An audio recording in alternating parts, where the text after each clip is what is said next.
shit, my chain. It's about the look, okay? Okay, ready? 3, 2, 1. Hello, welcome to my Final Tech. I'm your instructor, Addison Olette. Today we'll be doing Aquasize. Sadly, I couldn't find any water, so we'll try to do our best with what we have. But of course, let's talk about some safety stuff. Make sure you stretch, warm up, drink lots of water. You tend to actually sweat more than you think during this. Any dizziness, nauseous, please take a break. And just also, for difficulty, you can add wrist weights and ankle weights. The water does bring resistance. It's perfect for, well, Aquasize is just perfect for anyone, but with people with fragile bones and just for rehabbing muscles. But let's not waste any time with that. So first off, we're going to start with a nice lower body workout, kind of stretch. Warm up, I'd say do a lap around a pool, stretching, which I'll be needing it. And once you kind of feel comfortable, but yeah, let's get into this kind of first little exercise. You'd like to be at waist deep for the water, and by the ledge, we're going to be by my fridge, well, freezer door actually, to be specific.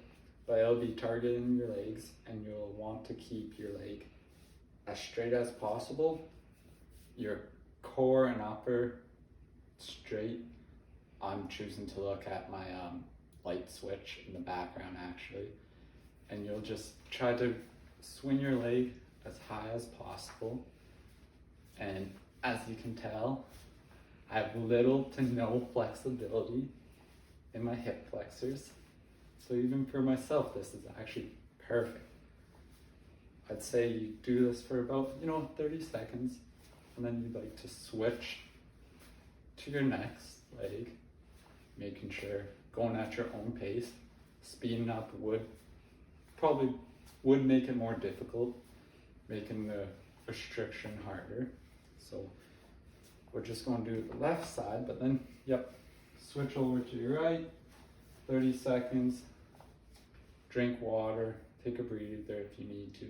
The next kind of exercise is going to target your upper body, flexibility, and strength. It's for toning actually. You'd want to reach your arm out, grab a hold of the water, pull it back to your waist, and switch over, reach, pull the water, and the speed and the tempo would create the resistance. For myself, I can even feel that like my left shoulder has less flexibility than my right. That's probably due to sports injuries. So once that's kind of done, I'd recommend that, 60 seconds, and then take another breather. We'd come down to, this would be perfect. This is perfect in water, but due to not being in water, we will do a different variation. So what you'd like to do, the ledge of the pool, you'd want to hold on, have your feet inside, kind of like in this nice kind of close in, have it tight, and then you would push off, and you push off and try to float as long as possible. So you activated your legs, activating your core. This wouldn't go along for me. I can't float. And then you come, and once you felt yourself sinking, you curl up, feet touch the bottom, push up, and then run back and repeat that. And do that 3 minutes, 5 minutes, whatever you're comfortable. You don't want to push yourself too much. but you want to push yourself. So if you're aiming for 5 minutes, you could do 2.5, then maybe take a 30-second breather and then repeat with the 2.5. And then, but because with no water at all, we're going to do burpees. So it's just as easy as it sounds. We're still activating our lower half, jumping up, coming down, holding, getting that core activation in a little bit, then jumping back up. So the next one is very simple. It's jumping jacks. I'd recommend doing 2 to 3 sets between 8 to 12 reps, whatever you felt more comfortable with. And this would be perfect for wrist weights, ankle weights, just adding more resistance for yourself. Okay, for our final exercise, we're going to do kicks.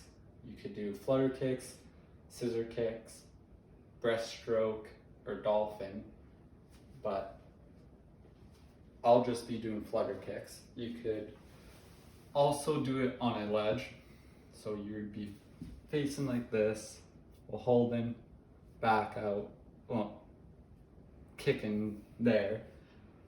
Or you can use a flutter board and float while you do it.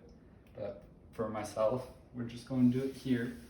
So make sure, as a little kid, my dad used to make me do this all the time. Make sure your arms are out here, because as a little kid, I used to cheat. Put my hands on my butt and then kick.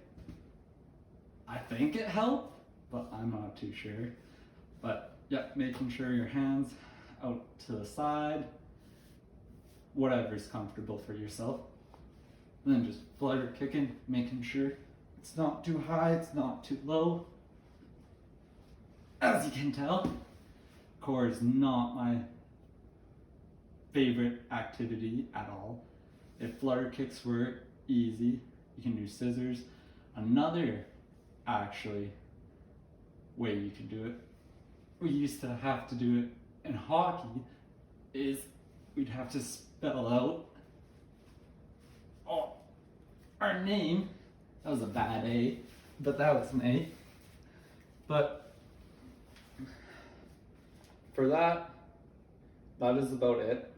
I'd recommend,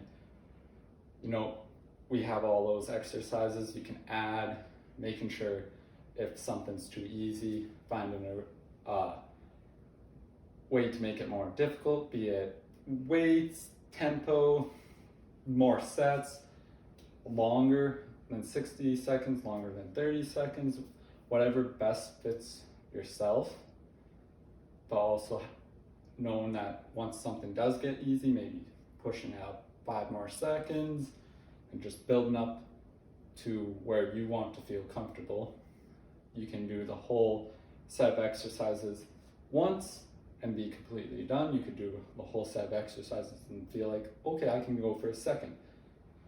The internet has perfect examples. Aquasize, well, in my small towns actually, a lot of people like that. But I think that's about it. And thank you for listening to my final tech.